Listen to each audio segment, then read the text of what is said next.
This video has been produced by Borkwell Consulting. It is a demonstration of an ISO Builder integrated online business system. Just a few words first about integrated management systems. Borkwell Consulting over the last 17 years have been heavily involved through certification, consultancy and audit in the implementation and assessment of management systems against the requirements of ISO 9000, 14000 and OH SAS 18000. Most organisations commence their management systems journey with ISO 9001. As it's more commonly known today, ISO 9001-2000. There has been a gradual progression or evolution of management systems since the introduction of AQAP and BS 5750 through to date where we have ISO 9000. ISO 9001-2000 adopts something called the process approach. The process approach eliminates a number of concerns with regards to criticisms of quality management systems, particularly which were considered to be procedural bureaucratic. So the process approach was adopted based on the concepts and linking with Plan, Do, Check, Act, but based on the principle of input, process and output. So we think about collecting activities together, input, process, output, forming processes and connecting those processes together. Historically, quality management systems were in folders, lots of procedures, a quality manual, lots of forms. And this concept of the process approach was designed to put management systems onto the PC, away from folders on shelves.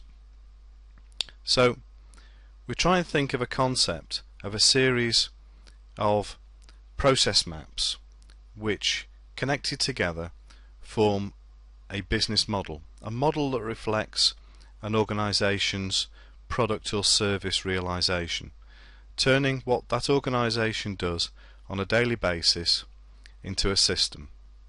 And using the process approach, this is quite possible. ISO Builder Online business systems support and achieve this quite confidently.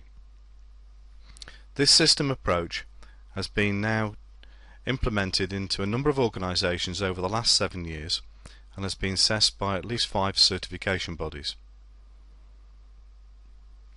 Let me just explain how this particular demonstration system works. And this system would be intraneted either within an office or across a number of different offices. An organisation's employees can then view the system as and when required. We think about the top level business system core process. The customer rings up, we do something in the middle, and out it goes at the other end. Input, process, output. But in reality, of course, what we're trying to do is demonstrate continual improvement. What we're trying to do is demonstrate that we've met or are meeting objectives and targets. So we hyperlink at this point that at the very top level of our business system, we will of course be satisfying, if we get this right, all objectives and targets. So as you can start to see, this particular system demonstrates quite a significant level of interaction. At the beginning, when I say the customer rings up, in fact what we have is a series of sub-level processes involving business planning, sales, order and enquiry, and customer related processes. In previous management systems, possibly we're more familiar with the terms contract review. Product realisation or service realisation is what we do on a day-to-day basis. And invoicing or output is typically, of course, the end of the process at the top level. So let's just think about trying to use this system and get to a particular part or point in our business structure very quickly without fumbling through manuals, looking at procedures and processes, but get straight to that process as quickly as we possibly can. You'll also notice that directly under individual activities within processes, defined responsibilities are very clear. So there's no mistake as to who's involved with which stage of a given process or an individual activity. So let's think about a particular aspect of ABC Brick Company. They would have dryers, they have kilns, they have goods inwards, they have delivery and dispatch. So let's think about drying of the product and the dryers. And we want to go and have a look at the precise process and responsibilities for given stages and any paperwork that might be required for that given process. So let's look at product realization. Let's think about production. Dryers. Let's go into the drying process, and there's our drying process. Just less than, there are numbers of fingers on one hand, straight to the given process to see exactly who it is and what particular paperwork is required to achieve that process. So let's just think about that again. To identify a given process within our organisation, we go in at the top level, product realization 1 click, production 2 clicks, dryers 3. There's our process, there's the individual paperwork. Now typically we would call these control points. So if we have a given part or place in a process where something is being produced as an output, typically we'll think of that as a control point. So we could pick any other process and think about where its control points might be.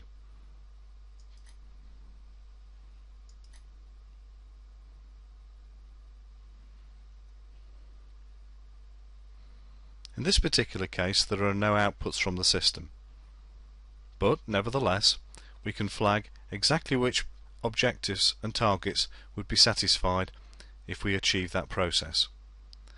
Clearly we can see whether a process output is required, a control point or not.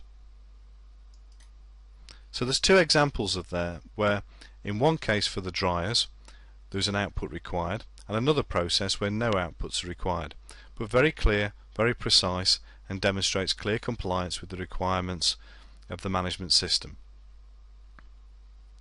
So back to the top of the system.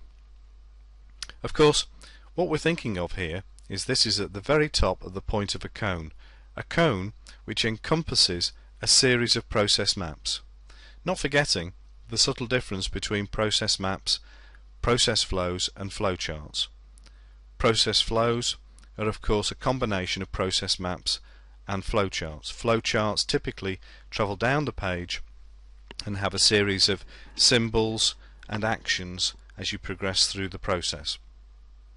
Most people criticise flowcharts in the early days for, again, being rather complicated, and it could take quite a period of time not only to communicate the various symbols and the mechanics of the flowchart, but trying to refresh people on the interpretation of symbols that appeared in different flowcharts. To remove that and have very simplistic boxes which travel from the left to the right are typically known as process maps, and where the concept of process mapping appears, and also where that links with the process approach. So thinking of this top level process at the top of our cone, underneath that we would drop down with product realization being at the center of the cone, at the pinnacle of the cone, with a series of sub-levels that demonstrate product realization. Many of the processes around that pinnacle of product realization, service realization, are what we would call support processes. So let's have a think about typically what support processes might be. We could divide those into quality. Now here's an opportunity to introduce the concept of integration. We can introduce environmental support processes and health and safety support processes. Of course there would be common processes across all three of these disciplines, for example. So when we think about our internal audit process being a document that describes exactly as we're running through this video now how the system is structured, the interaction of the various parts of the system. Of course, our objectives could be loaded in so that we can see when we look at the yellow triangle exactly which objectives are which by number. And of course, there's a requirement, as we know, in all management systems for a policy statement, a quality policy, environment and health and safety policy. Of course, these can be combined in an integrated management system into one as well.